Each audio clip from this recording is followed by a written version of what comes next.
另一半超级大嘴巴，害我丢脸没朋友。我就很小声跟他讲说，我刚刚走路的时候放了，他就把刚我讲那个事情从头到尾，你干嘛要讲？前台都不好搭裤子上学的。一喝酒，她就会开始乱讲话。她男朋友跟那个男生出去，我说没有，她说你看她脸就是说谎的脸，你看。你们的口红都太不紧了。很难。人夫甜蜜抱怨，却让陈哥悲从中来。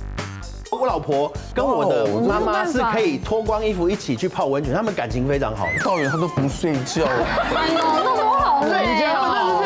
你真的蛮炫耀的哦。我也觉得是那种凡尔赛式的抱趁现怨。在30几岁还有体力的时候嘛，一个月几次门，几次锁门，我们家的门早就拆掉了。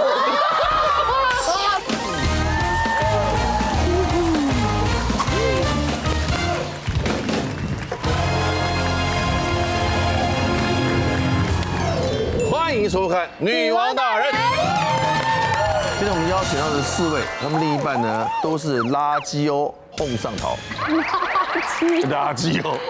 垃圾哦哄上头啊！他们究竟哪些事情，他们被宣扬出去，让他们 keep 不呢？来欢迎他们出场。介绍第一位，林道元。欢迎陈艾希，艾希姐。好美啊！欢迎玉豆姐。欢迎玉豆，欢迎于祥全，欢迎4位。于祥全，你是不是来错了题目了？什么意思？我们今天聊是另外一半是哄上机，你怎么会本身哄上机来聊一下？我也觉得很奇怪，为什么会找我呢？啊，没有啦，其实真的有时候真的会。你跟你老婆在一起，是你口风比较不紧吧？对啊，没有，我老婆是在还没有成为我老婆之前，她真的还是蛮给我面子，在我朋友面前。那她成为我老婆之后呢，没有面子了，会不会是忍无可忍了？无需再忍。对啊，都已经确定身份了，就把你抖出来，有什么关系呢？对啊，就是一些不好听的话，你知道吗？就是你实话吧。不是是实话，可是我不用拿实话是最伤人的嘛。你会不会不好听的比较多一点，比较好容易讲呢？这好像也是这样子。今天来这个现场都是来数落数落另一半的，是，口风不紧，口风不是陈艾希你哦，你还没结婚不是？还没啊。哦，讲的是男朋友，对，曾经口风不紧的男朋友。对，曾经的哄上头啦。曾经的哄啊，曾经的那我哄上头。们要今天好，题目是什么？另一半到处宣传这件事，让我很不开心。哦呦哇，不开心指数有多高？1到5分，请举手。 1到5分哦。 4、5、3，你看，你说是不是偏东到了？你就是因为第一题比较没有这么严重，我第2题会举高一点。因为他能讲的事太多了。来，能不能管好你的嘴？这件事让我很不开心。倒是说你很懒，这需要这有什么好质疑的呢你需要不开心？不是，我这样，我调整一下情绪好了。对不起，你敢否定？等等，你要听我说。因为有时候我们去录外景，我现在有主持一个外景节目，就是他。你有主持一个外景节目？对，有一个外景节目。太低调了吧，我们都不知道啊。对，跟派派一起。太懒了都没有。因为太懒，我没有宣传。有，他上次有讲一起，他说跟于大哥一块儿的。没有跟派派，跟露西派啊，跟露西派，还有就是三费地，我们就是有一个很废的，就是大哥的2代这样子。新2代是吧？一起出外景这样吗？算是，然后他们跟我们玩真的，早上9点就到了，然后录到晚上好像8、9点才回到家。这个时候到家了，对不对？我到家以后，我小孩已经都把他顾好了，我已经都哄好了。然后我到外面呢，其实那时候真的就只想放空，就是你不想干嘛，你只想就是躺在沙发上这样子。然后那时候他就会开始出来念我，我就会开始出来念，他没有体谅我这个工作上的辛苦，他开始念我说你的衣服为什么不收？你的饮料为什么不收？你的什么为什么不收？我就说，拜托你让我休息一下，我等一下晚一点再收，可以吗？好不好？你一回到家里面就制造了家里的脏乱。对，就有一些饮料会放在地上之类，然后他又不开心，看我看你要放地上也很特别，为什么不放桌上呢？这是什么生活习惯呢？你很累嘛，你这外景真的很累，那个你会看起来这么虚弱，为什么不去住院呢？不是，你不用到去住院嘛，你没看到他好好把故事讲完，攻击他。对呀，好听好，我没有说听不下去。对，真的啊，不好意思，你到目前为止你听得下去吗？听不下去啊。听不下去，那我们打怪不是应该的吗？好，是应该，我是应该说他听。不下去是一直讲的哦，你们怎么会放地上了？刚才本来摄影师还在这，你去，现在摄影师都坐下来了。他说了一些不合理的事情。我讲一个故事，就从头被攻击到我还没讲完啊。你还讲完吧，好不好？就他的好，就是这样，就是那这我们留着自己老婆老公，就是吵一吵就算，骂一骂也就算了嘛。然后去外面跟朋友吃饭聚餐的时候，他就跟我朋友讲说他很懒，他每天都在坐在那边什么什么。我说混吃等死。对你讲这，然后又跟他一些闺蜜讲这些话，我是说我工作很累，然后你去讲这些。要干嘛呢？他感受不到你的累。然后还有一个吃羊，我记得印象深刻，我们大家一群朋友去吃羊肉炉。然后我以前跟我朋友健身的朋友说，哎，你怎么最近都没有来跟我健身？然后那时候我眼睛就飘向我老婆。其实老婆是不让我，她不想我去，就是你去没用，你都在聊天，你都在跟朋友打屁，你去那边没有用，在家里弄一弄就好。你看这些事儿都被人家知道了。对，然后他就，然后他不承认，可是他不承认他讲过这句话，这个就是不是他的错？他不承认他讲过这句，说，因为他朋友问他说你怎么没有跟我健身？他懒啊，他不想去。我说啊，不是啊，是你不让我去的。你是不是真的有一点不想去嘛？没有啊，我真的想去，可是那你就去啊。可是我不想。是不是真的没效果嘛？是不是真的去聊天？有时候会真的去聊一下，就会稍微会去看你。有时候当然有朋友在，男生嘛都会聊天嘛。健身房就是聊天的地方啊，哪有？在那边耶，我这样，然后一人组，哎，这样，慢推，再一个，就是这样嘛。那不然要干嘛？干嘛？当然也是，我没有看过人家在健身房像你那样子的。我们会推啦，我们会推，可是会边推边聊嘛。你们是推筒子吧？推什么筒子啦？有妹的时候会推啦，没有正妹的时候推给妹看。我这边我来一个凶的，我们没有 Q 你来啊！凶，多少？有没有撑？撑有。撑久一点，你手在抖，很久没去，动作很标准的，动作很标准啊。做10个好了，背很漂亮，做10个，对，很好，再来，越来越高，还有5个，再来4个，还有3个，拍个手，还有2个，还有1个，越做越高了，好，非常好。有没有？有。你现在几岁？你现在40了没有？40了，有40了是吧？有点喘。可以休息一下，还有3个人要讲，对，你可以喘一下。哒哒，爱用又爱嫌。讲一些能播的好不好？没有，到底有什么好嫌？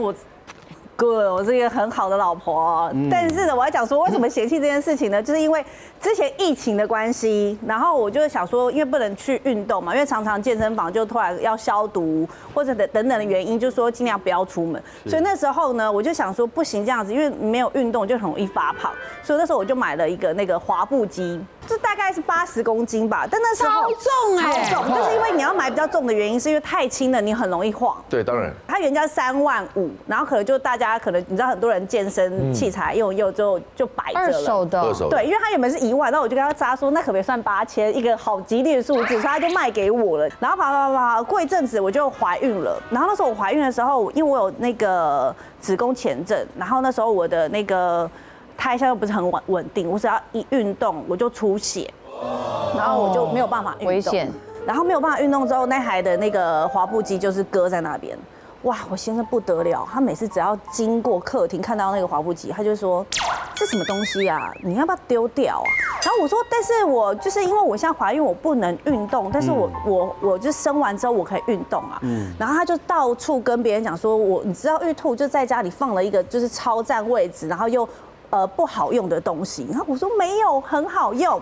然后后来之后。过了一阵子之后呢，就是他有去看中医，然后中医就说，就是那个你的身体也不好，所以你一定要运动，促进你的血液循环。我说刚好，你就可以在家里运动。他开始运动，然后他运动完就说，哦，这个不错这很棒，我觉得你买的很好。这样，我想说哇，终于受到他的肯定。结果有一次我们和朋友出去吃饭的时候，他跟我讲说，你知道那个东西在我家真的超定位的。我心想说，你上个礼拜不是说它很好定用吗？位是台语嘛，对不对？定位。定位啦。我说你买个机器在家还可以定位，还可以定位，是卫星定位呢，还是看电影吃饭的定位？是哪一种定位？定位啦，这样子。然后我就觉得很烦。然后又有一次，我们就跟我一个朋友，他是在做那个复健科的，然后他就要聊，他就说：“哎，你们最近复健科做得如何？”他说：“不错啊，我们最近多买了一个什么什么器材。”他说：“哦，你要器材是不是？我跟你讲，我们家那个滑步机送给你。”然后我朋友就很开心说：“真的哦，那滑步机送给我啊？怎么可以好帮你开？对，我是说没有那个我要用。他说真的没有用啊。结果之后他就变成我先生的挂衣架。那一台看起来可以挂不少哦。对，他真的可以挂很多，然后还可以晾被子哦。对，然后后来之后，我先生就说这东西这很废，你就在家里看着干嘛？我说你看家里没有一个就是你回来之后有一个脏衣服可以挂的地方，现在不是很好用吗？你腿斜成这样，真的，我说它不只可以运动，它还是可以居家的一部分。 8000块的挂衣架这样。对，然后因为他到现在还会念，然后有一天我真的跟他翻脸，我说你可以不要再继续讲了嘛，而且你到时候把他送了到底是怎么样？而且你明明就用得很开心，因为我现在先生大概1个礼拜应该要跑2次吧。 然后平常他没有在跑的时候，他就在挂衣服，所有的东西都是我先生，但是他只要看到他就会念。这个健身房就是这个啊，对，他平常的展开长这样，然后收起来的时候是这样，啊可以收哦。你看，它可以收成这样，是不是很棒？要不要这样方便的，对啊。的确蛮占空间的。而且你光看它这个空间占不到，它占不到2坪啊。的确蛮占空间6000的。可以6000让给我吗？ 6000，吉利的数我没有字啊！要卖，我没有要卖，你可以去虾皮找找看。所以你不打算6000块卖给余香泉？我可以卖你9000块。你要赚一手哎，我用过啊，我帮你试过了，像你还挂衣服，搞不好臭臭的，我还还要擦，还是算了，还是算了。这个就是我刚刚为什么给5分的原因，因为我觉得就是讲我的事情我都还可以接受，但是如果讲到家人，我就会觉得你凭什么去讲我家的事？像这个的那个时候这一任男友的那个时候是我比较年轻嘛，所以其实那时候比较会管男友，就是他如果出去要干嘛，我如果没有一起的时候，我会说那不然你到时候拍个照给我看或者是什么的，就是会比较没有安全感，希望他做这件事。然后那一任的男友的身边的兄弟呢，就会一直觉得我是母老虎，说我管他管很严什么什么的。然后结果有一次就是在他跟他的共同朋友在同一个场合的时候，我们那个共同朋友就突然跑来问我说：“哎，艾希，你爸妈以前是不是有很多很精彩的事情？”然后我说莫名其妙为什么突然讲这个？对，因为我想说我也没有。你爸妈有精彩的事情。对，你爸妈以前是不是很跟你有什么关系精彩的故事？然后我就想说这个真的很没来由嘛，我就说什么意思？然后他就说哦不是啊，之前那个你男友就有跟我们讲说啊，说什么哦你这么没有安全感是因为你从小你爸妈离异，然后你爸爸就是以前都会在外面花天酒地，然后还说有一次就是这是真的故事啊，就是我跟我男友有分享过，因为在一起久了都会去稍微分享一下。这是事实。对，这是事实没有错，就是我有跟他提过说，我小时候我妈妈曾经跟我提说，爸爸以前都很晚回家，然后呢都是去跟朋友玩到很晚，然后我妈在家做饭等他回来，他不回来也不讲。这也只有交往的男人才晓得的事情。对，就是因为你交往在一起会分享一些价值观跟小时候的故事嘛，去讲说为什么会有一些什么心理。对，然后我跟他讲过说，因为那个时候我妈妈就曾经跟我讲过说，她很生气，因为我爸都不交代，然后又是去你知道酒店或者是舞厅那种地方，然后我妈风月场所。对，那我妈妈就是做了一桌菜，等到半夜回来，然后我妈个性也是那种很倔强，她就是我爸一开门回来哦，她等到了可能凌晨1、2点，我爸一开门，我妈就在餐桌上看着他，然后就在我爸面前，垃圾桶拿来那一桌菜嘛，做好都没吃，倒，在我爸面前把菜倒掉，好有画面哦。对，然后呢，他就跟他的朋友们说，他妈妈就是这样个性的人，所以呢，艾希从小就是他也会这样，就是他把我就是讲说，因为我妈妈这样子，你有阴影，对我有阴影，然后所以呢，我就会希望他可以给我安全感。然后呢，我后来听到我就傻眼，因为我觉得这是我家的事，这是我爸爸跟我妈妈的事，很私密耶。对，这不是我们之间。如果今天是我这样对你，你去跟别人讲，我也没有那么生气哦。他这样讲的目的是什么？后来我有去问他，他就跟我说，不是 baby， 因为你在我朋友的心中就是这种很凶、管很严的。我想要跟他们解释说，你不是你自己愿意这样，是因为你太没安全感了，然后所以我才讲。说这不安全感的来源。对他们由来他是想要跟他们解释我为什么会这样没安全感，可是我还是没有办法接受的点，是因为你可以一句话带过就好，你可以说哦，因为他从小家里的关系，他父母的关系比较不好，他讲太 detail。因为我觉得他可以讲你温柔的部分，他说哦，他虽然很凶，但是他很会撒娇。但是我觉得他如果讲说你爸妈的事情，感觉他很像在跟你评论你的人格的那种感觉。家庭对，然后重点是我觉得你根本没有必要去讲这么 detail 的事情，因为我朋友们反而就他的共同朋友们会觉得说哇，你爸妈好琼瑶哦，你爸妈就是每天都在上演这种，好有趣哦什么的，就是会变成蛮不开心的，就是茶余饭后反而又多一件事让别人去讲，太隐私了。就是刚刚玉兔讲的，他不利用这个机会。轻描淡写的过去之后，特别强调你这个人的好，因为他虽然管我管得很严，但是我很喜欢这是甜蜜的负担。哦，我喜欢他，我习惯他这样子对我，让我觉得我这个人有存在感。我一直有被在意，他在乎我这个人，是你知道吗？他反而说。对他真的管得很严，你知道为什么吗？然后开始跟这样子，跟好像是八卦记者一样，桥下说书人一样。哎呦，你这三姑六婆的感觉，对，搞成变成那个人。那男生我觉得做这样就不大气。今天静香没来，我一定火力全开。挑着讲，好吧？也是还是要回家的。对 ，OK， 没关系，先讲完先说。他会说你什么？对，来，借机疯狂抱怨。这个我要跟各位说明一下，因为我刚好在今年的年终的时候有一个斜杠的人生，就是我多了一个身份叫做房仲。哎呦，是北部的房子还是北部的房仲，北部的。然后现在身为房仲已经半年了，也成交5间了。哇，对，这还不错，不错哎，对，已经成为100万经纪人了。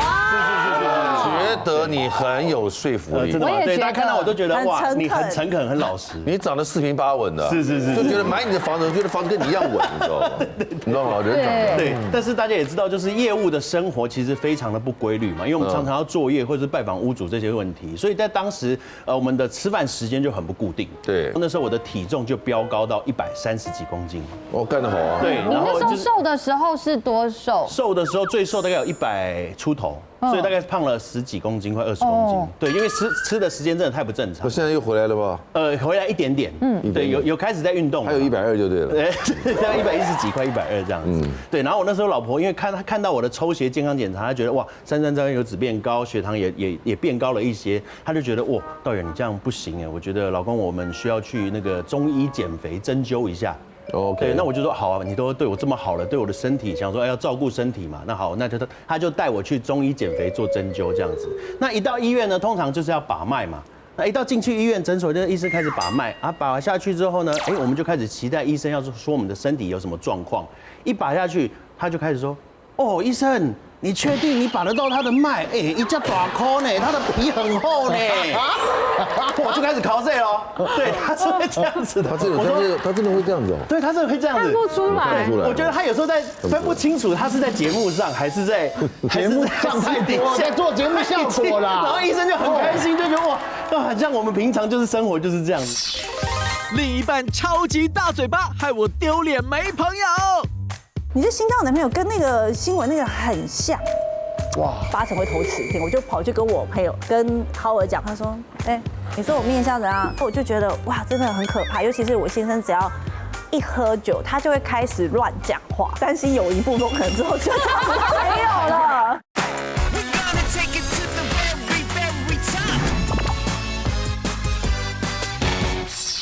然后我就开始先翻了白眼，这样一下子，好没关系。那接下来他就会问你说，那你最近的饮食正不正常啊？那我就我正要开口，医生，我跟你讲，他光早餐就要吃300多块，早餐300多块，你知道他怎么吃吗？一个蛋饼，一个萝卜糕，然后再一个汉堡，然后2杯饮料。我还没讲话我还没有接着话他已经帮我回答了第2个问题。对，好吧，那这时候就算了，我已经不说了。接下来我就已经觉得选择放弃。那医生第3个一定通常就是问你的排便或者是整个身体的机能状况。我正要开口，医生，我跟你讲，他一天起码大6次便啊。我跟你讲，他还有肠躁症，而且他不是，我觉得你小声说，医生他有肠躁症什么？他上厕所他怕外面等候的人听不到。对，他是那种，医生，我跟你讲，他有肠躁症，我还一天大6次哎，而且他例如说他在我的同事面前也会这样讲。他就觉得是一个效果，对，就是觉得我们很好相处，我们很亲民，很接地气。但是其实我其实都是笑的，但我没有跟他说，其实我其实有时候会有一点点，其实你不舒服，对，有一点丢了一下，但是还好了，算了，因为我 EQ 上还蛮高的，说过去就过去了。但是有时候觉得其实心里有一点点不是滋味。当你没有就着他的话顺着讲下去的时候，他没有发现你有一点点不悦吗？他没有，他的神经蛮粗的，所以你跟他沟通过这个问题，你不舒服的地方。我就说你可不可以不要cos我？他说没有，我没有cos你，这是事实啊。其实也是事实，没错。无效沟通，他可能没有放在心上了，没有这么严重。你看他刚回答了一句，我讲的不是，我讲的是事实啊。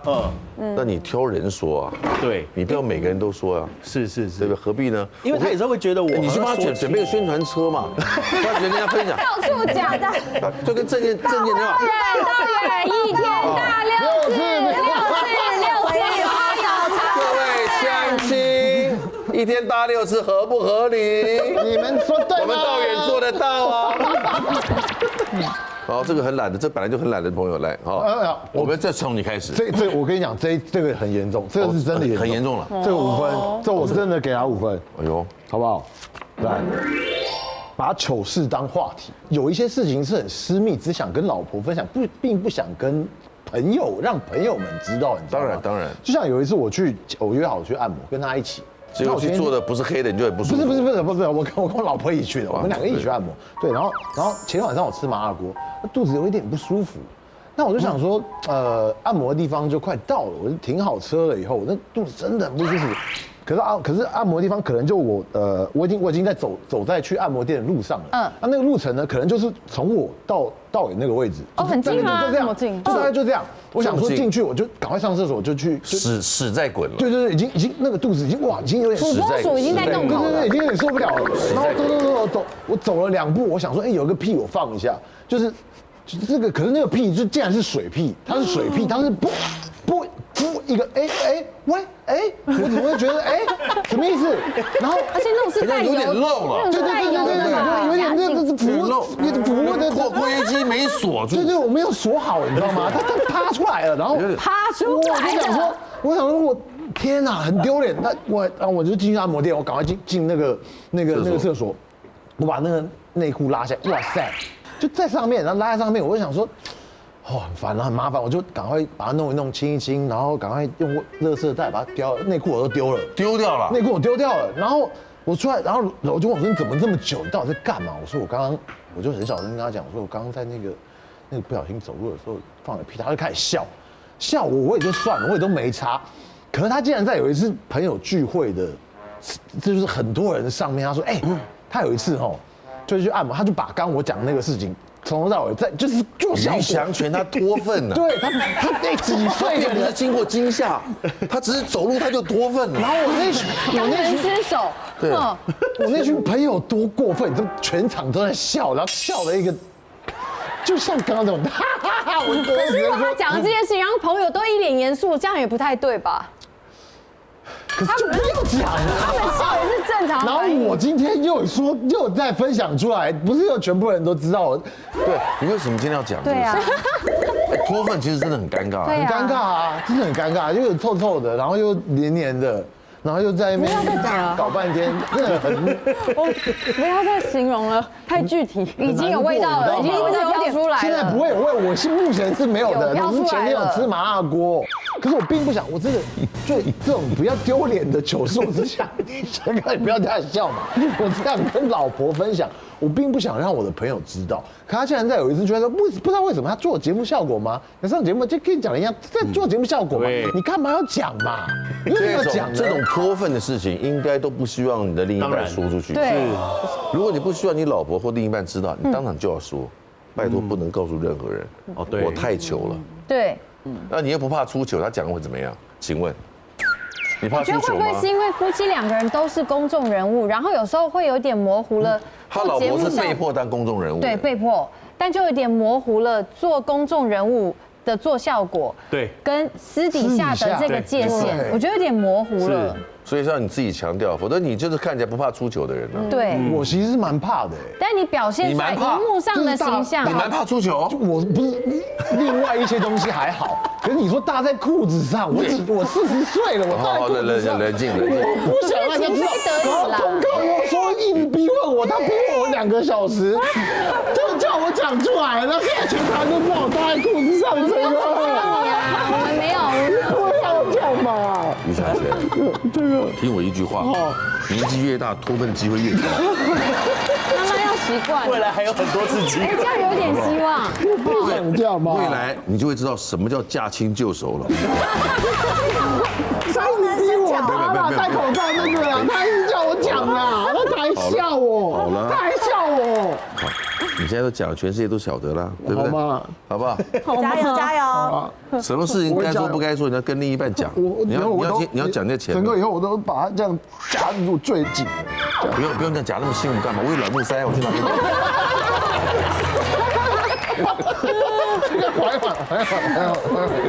你有什么事又被说了？当场质问我朋友，我就是要当面对质的意思。对，因为反正那时候我刚开始跟浩尔，这不管什么都尴尬。对，然后因为那时候我刚开始跟浩尔交往的时候，然后因为我就跟我那个还在当护士，我就给我那个护士朋友说，哎，你看这是我新交的那个男朋友，然后因为我那个新交的男朋友，对，然后难道要说刚交的男朋友吗？这样会比较好一点吗？到底要怎么讲比较好？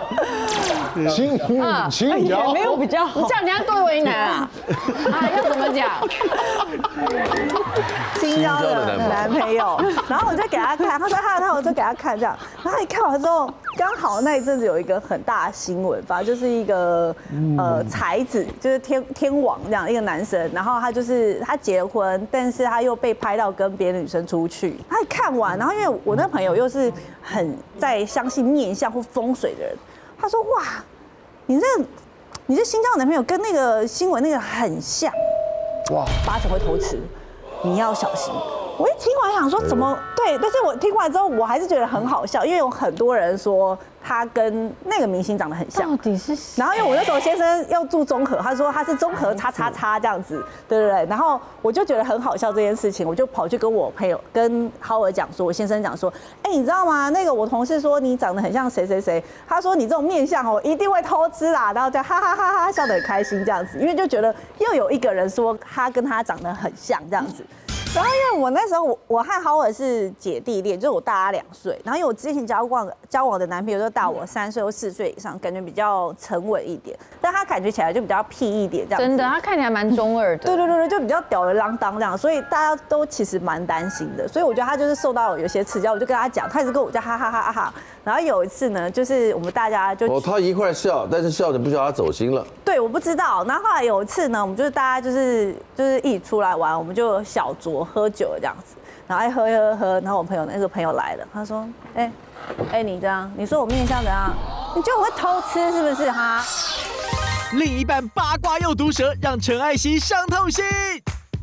有一段时间是很胖，男生半开玩笑说，哎呀，可惜啦，以前艾希那么辣。我男友是没有帮我讲话，然后他的回答是说，我现在在他这个时候跟他在一起，我觉得这有问题耶。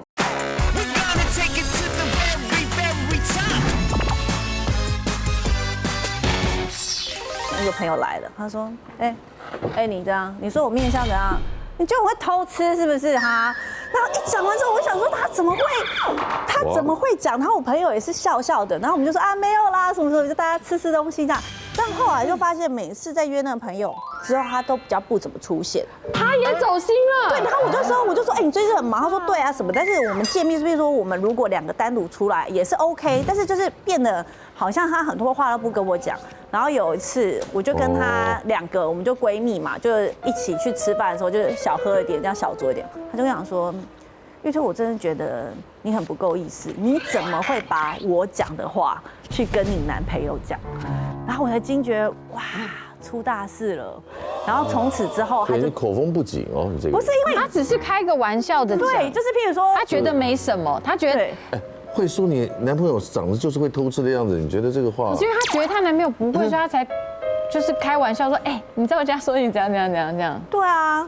依兔，你能不能一个管好话家常的你的嘴？概念。你能不能管好你的嘴听起？来真的还好哎。不是，对，我觉得还好，因为就是说你，比如说你可能说长得像谁，或者是比如说人家说，你长得像史努比，或者是你长得就是一种觉得很有趣、很可爱的那个讲这样子。但我没有想到他就直接讲出来，而且如果他就是也是开开心心讲，我就 OK。但是因为我先生是走心的在讲这件事情，然后刚好大家又小酌了，然后黄汤下肚，就是有点情绪了这样子。然后我一听完之后，我就觉得哇，真的很可怕。尤其是我先生只要一喝酒，他就会开始乱讲话。所以我们现在，我就是比如说我们如果要出去聚会的话，我会说你小心，你不要再给我乱讲些什么。然后我也会跟我朋友讲说，如果你要跟我讲什么事情，如果你真的不要让我先生知道的话，你先大概不要跟我讲，因为我先生很会猜。有一次呢，我朋友就打给我，然后讲，我说真的假的？怎么可能？我觉得他这样也太过分了吧。然后我先生在旁边看，他说挂了电话说怎么样？那个她男朋友怎么了？我说没有啊，他们很好啊。他说骗人，她男朋友是带别的女生出去。我想说真的没有。然后后来我们去吃饭的时候，他就说，我跟你讲哦，爸，我跟你讲哦，他那个朋友啊，跟哪个女生，她男朋友跟哪个女生出去？我说没有。他说你看他脸就是说谎的脸，你看他的眼睛，他的眼睛软掉不坚定这样。我说没有，他真的没有，我真的没有。我真的会说谎哎。对，我就觉得眼睛软掉不见。眼睛软掉，我说没有，他根本就感情很好，就是很难，就是而且我就会觉得有时候我跟他讲话，我就会跟他讲说，那个等我先生睡着，是我传简讯，就是因为我先生很喜欢，很精哦。对，因为他觉得他猜中我想什么，他觉得很有趣，但是我就一直跟他说，你不要到处讲。太可怕了！这会不会是你们两个人的情绪？对啊，我觉得你们一点都不令人担心哎。你说就是讲这样，但是我不担心我们的婚姻，但是我担心有一部分可能之后就这样没有了。你们的口风都太不紧了，你们俩。对，但我很就是你知道，有时候你这样猜，你就会被发现。很难呐，很少碰到那种夫妻两个都喜欢 cosplay 的，对对吧？很少见吧？没关系啊，没有朋友你们也可以自己 cosplay 就好。有时候在家里吗？对啊。但我现在都没有艾希姐来，你的第二条。我的第二个。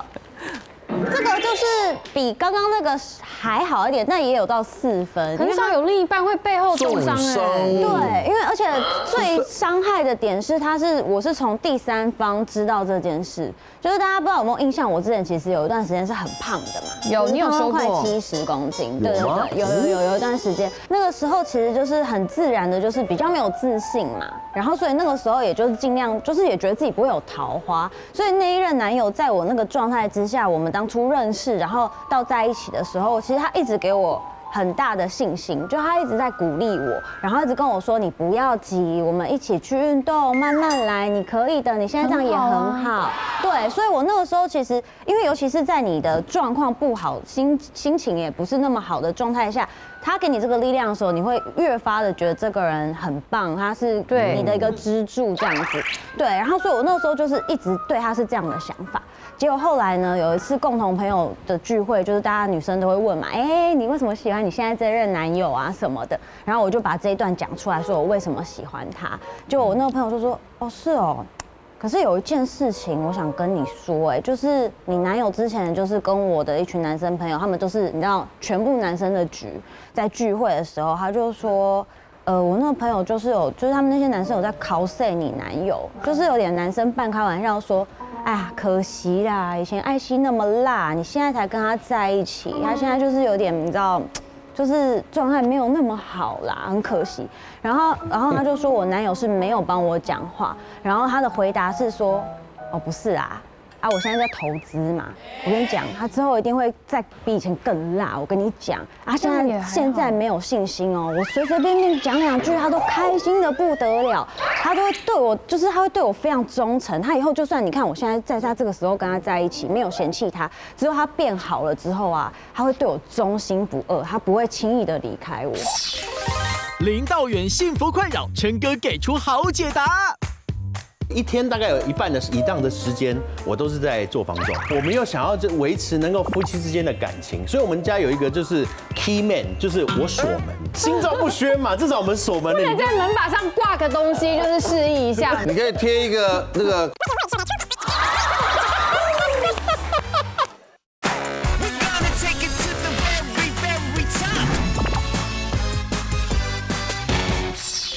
现在在他这个时候跟他在一起，没有嫌弃他，只有他变好了之后啊，他会对我忠心不二，他不会轻易的离开我。然后我就吓到，因为我自始至终都不知道他是这样的心态，就很像你知道存股吗？就好像是那个绩优股，然后他就是你知道，所以是真爱啊。不是，可是并不是因为是他的说法啦，就是他没有去反驳说，哦，我觉得他现在不管胖瘦，我都觉得他很好，对，他现在很努力，或者是怎么样，他不是讲这些，因为他跟我讲的都是这样，就是一副我觉得是他是带这种我在操弄他，哎，就是我在操弄。可是男生的想法跟女生我不觉得，对对，真的因为男生会讲这些话，他是想给自己找台阶下，他不是说。他可能心里的想法不是这样，而且也没有贬低的意思，我听起来没有，反正蛮有趣的。可是这男的已经分手了，对不对？才不是这样。哎呀，对啊，因为听起来是好玩的，你知道吗？我也觉得。你们懂什么？什么胖？我在投资绩优股哎，他受定了，我告诉你，我看好他。可是我听到的重点是说，我现在随便说一说，他就已经开心的不得了，他对我忠心耿耿，我觉得这有问题耶。他说我现在随便哄他，哎，他辣的时候我不一定追得到啊什么的，但他之后更辣，我跟你讲，这就是一个投资。然后重点，我觉得真的最伤的就是他现在没有自信，而且他现在也没什么桃花，所以我只要随便哄2句，他就会乖的。这个话比较不好，是有问题。对，因为他很知道我那段时间，因为就是比较没有自信，所以以前有自信的时候，很多男生追嘛，就会自然那个心态就会比较饱满，对，就是不会那么容易的就被说服。可是他就是针对我那一点一直去攻击，他就是觉得说我现在就是应该不会有男生会喜欢现在的我。对他，我觉得他在朋友面前讲那些话是专门在攻击我那时候这个心态的弱点。对，我就很伤心那个时候。然后后来我听完之后，我真的是很错愕，因为我真的前面对他抱持的就是我前面讲的，他是一个很温暖、不在乎我外表的男生。但听完那番话，我就只觉得说他还是在乎我的外表而已。那我闺蜜听完之后，她还是觉得说怎么会这样？因为她本来也是很开心，替我开心，说在这个状况下找到了，应该就是真的是真爱，真的是看到你真正的你的男生。然后后来她就跟我说，不然这样子啦，就是她也想要帮我赶快恢复这个自信，是从自己自身恢复自信。哦，怎么帮助你呢？她就是介绍了我一个，就是说她最近默默可以让自己的体态变好的一个秘密武器，然后再加上那个时候我其实因为这样子情绪上也不好，所以睡得不是很好。他说除了就是可以偷偷变漂亮之外啊，也可以让你比较好入睡，然后让我情绪变得比较稳定这样。然后后来我听了之后，我就真的默默吃了一段时间，然后后来就发现，哎，体态真的有变好。对，然后什么那么好啊？什么那么好？对，所以我今天有偷偷的带来分享给大家。又偷偷带来？对，偷偷的带来。哇，都是这个超级夜酵素。我相信我拿出来，大家看到应该就不陌生，很熟悉。对，因为它是大家公认的夜代谢霸主。然后我现在手上的这个，是不是那个我的日本的分身代言的这个？哦，你说你是陆村豆桃哉？什么？那你们应该都还蛮熟悉的了，很熟悉，熟悉老朋友了。它这个呢，我现在手上这个是 DX 版，它是上一代的进化版，哇，所以里面所有的浓度都是加倍升级的。然后像里面呢，就是加了足量的高多酚高活性的双效蔬果酵素。对，蔬果酵素呢，其实就是像我们常常外食，所以其实像蔬菜水果都吃得很不够。对，那借由这个双效蔬果酵素呢，其实就是我们可以补充我们吃不够的水果啊、蔬菜纤维质，让我们每天就是你知道在马桶上的时候就可以顺不卡卡。而且这个呢是现在目前市售啊唯一一个有加入韩国跟日本双国专利 GABA 的 GABA， 而且重点不是这样，是增量200%。那我这里跟大家讲一下，你知道 GABA 是什么吗？我还真的不晓得。知道对不对？是不是跟睡眠有关系？没错，GABA 就是呢，可以帮助我们放松，然后让大脑关机休息的一个关键，它可以让我们有效的、有感的改善我们的入睡。然后呢，再加上最后它是增加了启动代谢的双关键成分，对，就是98%的茶多酚跟超级乳酸菌，这两个呢是天王级的双倍代谢力。那我现在口说无凭嘛，大家听我讲了那么多东西，我今天还带了一个小实验给大家看，亲眼看一下它有多神奇。好，这个呢，其实呢，就是我们平常外食族常常摄入的一些让身体难以代谢的一些，这是淀粉是吧？对。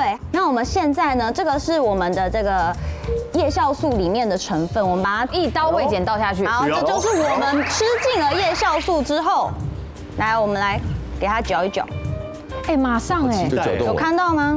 你看就搅动它了。从中心变点，稀了耶！哎呦，哇，哦，这比爱惜还稀啊！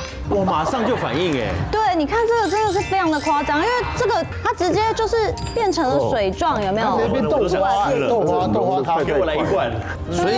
所以这样就很容易代谢掉喽。对，然后呢，我现在给大家看一下，当我们要排出的时候，变水状了，它是固体的耶。有没有？顺畅。刚刚我们连动都动不了的东西，就是大家就可以去很具体的去想象它是怎么样子去作用的。难怪木村拓哉这么瘦，真的。饮食跟睡眠双管齐下，对，非常的重要，推荐给大家。感谢分享。谢。道远的最后一个，让你觉得你老婆另外一半的嘴，是说我体力很好啊。不是啦，这你不高兴？不是，我觉得有时候一些私事的时候，我觉得那不就私事吗？体力很好不就私事？但是他的私事是指夫妻之间的私事。对啊，我们想的也是那方但是面的。他是在例如说跟家人、亲戚、朋友的时候聊这件事情，这样不好吗？不是，我先跟大家说明一下好了，就是应该说还没有进入到房仲人生之前，其实我们很多时间可以相处，所以我们的平常的不管是夫妻恩爱时间啊或者什么，就比较正常。但是因为当我进入到房仲人生的时候，其实我是真的下去做，因为很多人以为我只是去做新闻、去写新闻，然后不是真的下去做。那其实我是真的下去，完全不管是很投入的，对，开发什么的，我一天大概有一半的以上的时间，我都是在做房仲。那变成相对的，我跟我老婆相处的时间就变少。做了房仲就比较少房事了。对。这个次数就变少了。人夫甜蜜抱怨，却让陈哥悲从中来。我老婆跟我的妈妈是可以脱光衣服一起去泡温泉，他们感情非常好。道远他都不睡觉，哎呦，那我好累哦。你真的蛮炫耀的哦，你也炫耀是那种凡尔赛式的抱趁怨。现在30几岁还有体力的时候嘛，一个月几次门，几次锁门，我家的门早就拆掉了。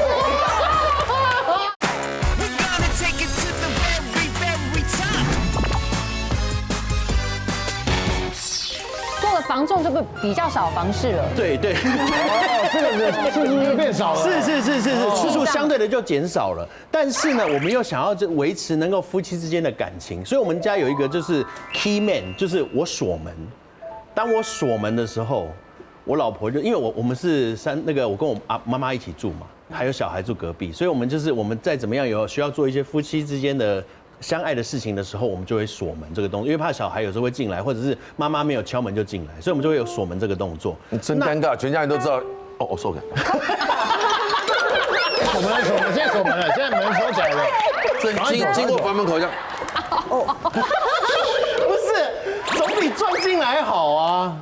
对，这是心照不宣嘛，至少我们锁门的。不能在门把上挂个东西，就是示意一下吗？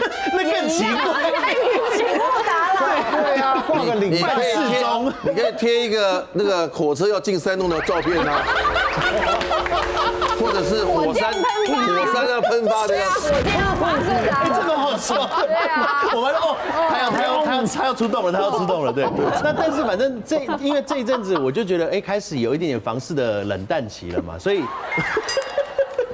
以呢，最近的体力就比较好一些，那也就是比较多时间能够陪伴老婆，所以晚上的锁门的次数呢，相对也就比较多了一些。很好啊。对，那我觉得 OK，反正他也很配合，我们两个就其实也感情也都是越来越好。那但是呢，因为前一阵子就是我的岳父岳母上来，那一阵子我刚好就是带看完回到家里面之后呢，然后我一进到家门之后，那个我岳父岳母先这样看了我一下，然后上下打量了一下，我说哇。道元呐，来，哦，你贴了美卖呢，我看你这样带看这么累，然后李亚超，李亚超，对，他没有讲得很明显，但是就是他说，哦，阿丽玛，我好温婷婷啊，休瓜休困着呀呢，就是我知道你很累，但是你回来要多休息，他是用关心我的方式。哦，他反而嫌弃你不当使用。对，他就说，你就是呀，有时候回来你就多休息，也让婷婷多休息，因为他有时候带小孩啊，有时候就是要顾妈妈什么的，这样比较累一点点。整个事儿搞成你虚所无度了。对，他变成我虚所无度了。然后我就觉得，其实我一开始还没有想说，他到后面说，你们，我知道你们，他最后就把我拉到旁边说，对，我知道你们男生现在壮年期啊，都会比较，但是不会跟我爸讲这种事。有女儿会去跟父母亲讲这个吗？没有，我也因为他跟他妈妈真的是很像姐妹，他连跟我妈都会。因为他们是我老婆跟我的妈妈是可以脱光衣服一起去泡温泉，他们感情非常好的，就真的是情同姐妹这样，很像闺蜜那种感觉的。妈，那道远他都不睡觉。哎呦，那我好累哦，难过。对，然后例如说我每次睡觉都天亮了，你知道吗？像我们拼第2胎的时候，他就说妈，你帮我们顾一下小孩，我们需要去 happy 一下。吓我一跳，妈，你帮我们顾一下门。还要守门啊？对，你帮我顾一下门啊！我在顾门，大家都会冲进来，你帮我顾一下。对我们，因为他们真的是感情，不管他自己跟他自己的妈妈，或者跟我妈妈，就是他们的感情都很好。这个也太好了，姐妹一样。这少见。跟自己爸妈讲这很少见的。你跟妈妈好像还能，你这爸爸太奇怪。对呀，他就变成是一个画家呢。他可能说最近我安今天贴了就后了，我最近好累哦，晚上不只要顾小孩，还要顾我老公。他可能是一个。妈妈故意要用这种指桑骂槐的跟爸爸讲说，你也要加油。你看啊，看看你的女婿这么那么努力，你不要用错成语好不好？不要指桑骂槐，这要借题发挥。对，指桑骂槐的。所以你岳父才把你抓去旁边，叫你不要给他那么大压力。对，但是他有让我岳父听到。我觉得你真的蛮炫耀的哦。我也觉得是那种凡尔赛式的抱怨。趁现在30几岁还有体力的时候嘛。对，就是能够享受夫妻之间的感情，我觉得。你现在30几岁是吧？37，对。我再给你20年你就知道了。不要陈哥抱抱。1个月几次门？几次锁门？自动门。我们家的门早就拆掉了。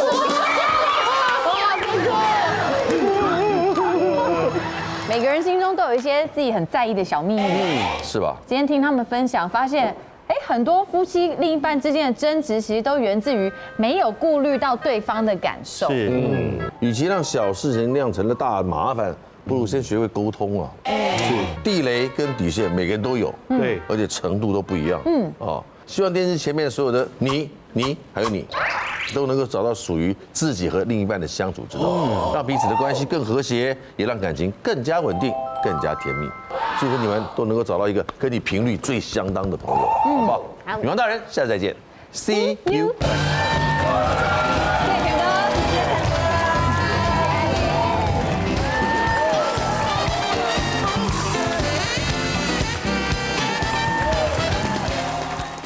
快订阅未来中国台 YouTube 频道，开启小铃铛就可以看到最新的女王大人哦。